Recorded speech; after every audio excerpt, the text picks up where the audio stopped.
John Ulzheimer is known as one of our nation's most recognized credit experts. Having worked for 28 years in the credit industry, John has become one of the most prolific speakers about credit and the go-to authority on answers to credit-related questions. Credit Countdown with John Ulzheimer. Hello there, John Ulzheimer here. I'm coming to you from rainy/sunny Atlanta. Hope you're having a great day. Today we're going to talk about this is a very specific question as it pertains to the utilization ratio of credit cards. The utilization ratio is a metric in credit scoring systems that considers the balances on your credit cards relative to the credit limits on your credit cards expressed as a percentage. So for example, if you have $10,000 of balances, credit card balances on your credit reports, and you have $20,000 of credit limits on your credit reports, then you're 50% utilized because you're using half of your credit limits in the form of a balance.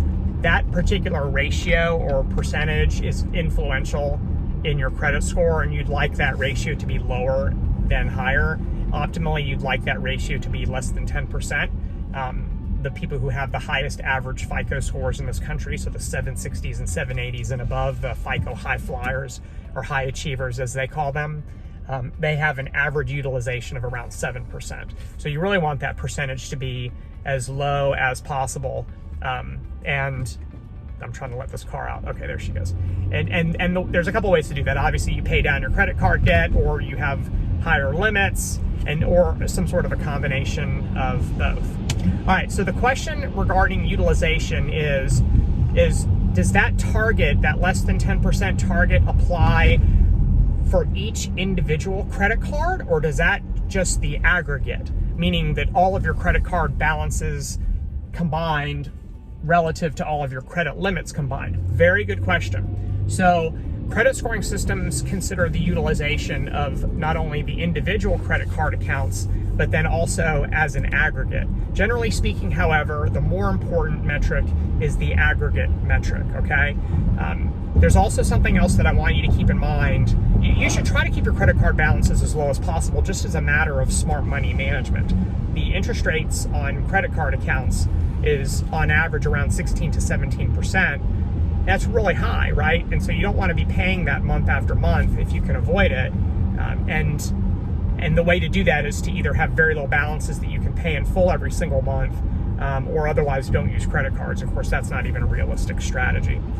So if you are asking about what's more important, the 10% across all cards or 10% on a card-by-card basis, it's important for both. However, it's really more important on the aggregate. And here's something that people tend to forget about. In fact, they completely ignore this, which is very problematic when it comes to credit scoring systems and balances on credit cards, is people tend to focus just on the utilization ratios, and they shouldn't, and here's why. There is a completely independent and unrelated metric which considers the number of accounts with balances greater than 0. So one of the strategies that it always cracks me up to see the YouTube credit experts with their strategies on how to improve credit scores.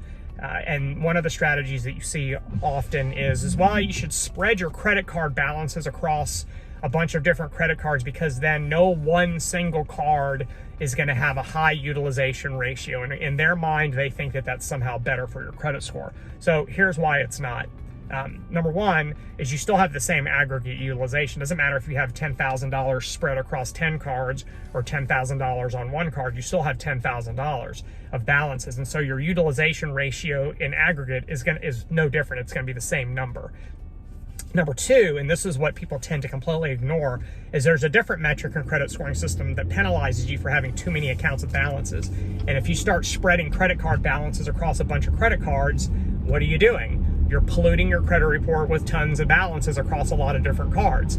So you may think you're helping one metric, but you're also hurting another metric, and the net may not be in your favor, and it may be confusing. I don't know what I'm doing wrong. I'm getting bad advice from these YouTube experts. So if I were you, here's what I would do. I would pick 2 or 3 credit cards that you like, either a rewards card, a cashback card, a card where you like the customer service, whatever.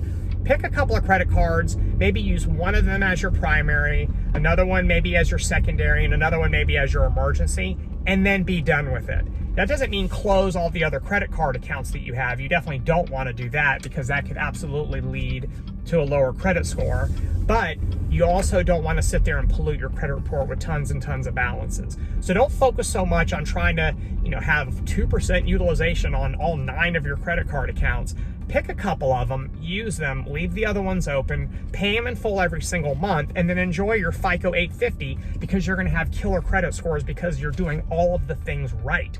So if you have any other questions about this, drop them in the comment section below. Have a great rest of your day. We'll talk again soon.